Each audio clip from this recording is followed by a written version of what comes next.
এরপরে আল্লাহ সুবহানাহু ওয়া তাআলা কন্টিনিউ করেছেন ৩৫ নম্বর আয়াতে ওয়া উম্মিহি ওয়া আবিহ। তাহলে আমরা দেখি এটা ৩৪ নম্বরের আয়াতের কন্টিনিউশন, যেখানে বলা হয়েছে যে সবচেয়ে নিঃস্বার্থ যে মানুষটা ছিল, সে নিঃস্বার্থ মানুষটা সেদিন হচ্ছে ভয়ে পালাতে থাকবে। প্রথমেই বলা হয়েছে তার ভাইয়ের কাছ থেকে।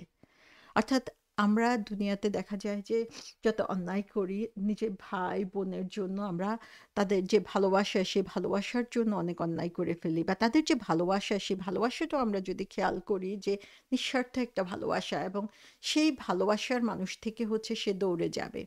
তারপরে বলা হচ্ছে ওয়া উম্মিহি ওয়া আবি, এবং তার মাতা এবং তার পিতা। তাহলে নেক্সট যাদের কথা বলা হয়েছে সেই নেক্সটটা হচ্ছে তার বাবা, তার মা এবং তার বাবা। উম্মু হচ্ছে মা এবং আবি হচ্ছে বাবা।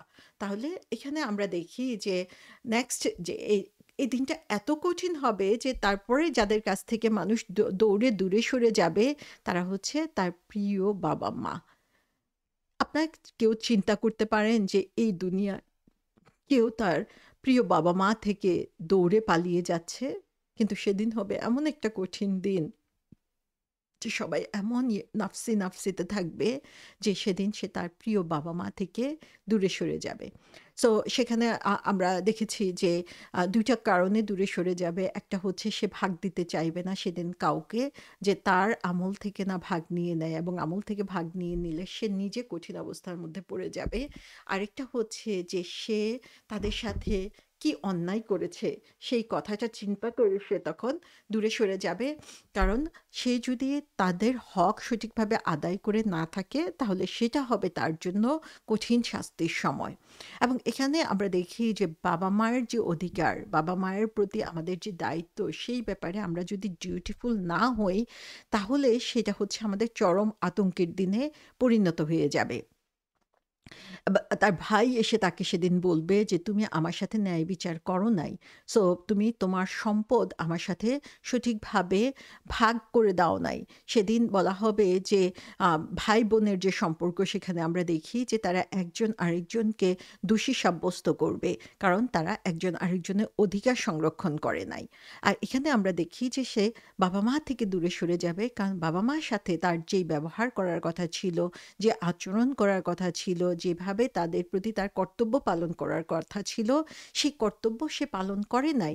সো যে কারণে হচ্ছে বাবা-মার সেই কর্তব্য পালন না করার গাফলতির কারণে সে যেমন আতঙ্কিত থাকবে, তেমনিভাবে সে তার যেই আম আ দায়িত্ব অবহেলা, সে কারণে বাবা-মা আজকে তার কাছ থেকে সেই ভালো কাজের ভাগ নিয়ে নিতে পারে, সেই ভয়ে সে সেখান থেকে দূরে সরে যেতে থাকবে। সো এখানে আমরা দেখি যে আম একটা হাদিসে বলা হয়েছে যে ইকরিমা রাদিয়াল্লাহু আনহু বলেছেন যে সেদিন যে কিয়ামতের দিনে বাবা তার সন্তানকে বলবে যে, "তুমি জানো যে আমি তোমাকে কত বেশি স্নেহ করতাম।" সে বলবে যে, "হ্যাঁ, আম তোমার যেই স্নেহ, যে ভালোবাসা সেটা ছিল অসীম, সেটা গণনা করার যোগ্য না, এবং তুমি আমার জন্য দুনিয়াতে অনেক কষ্ট করেছ, অনেক কঠিন অবস্থার সম্মুখীন হয়েছ।" সো তখন বাবা তার সন্তানকে বলবে যে, "তাহলে আজকে তোমার সাহায্য আমার প্রয়োজন। তুমি আমাকে তোমার কিছু ভালো কাজ দিয়ে দাও যেটা আমাকে আজকে মুক্ত করবে।"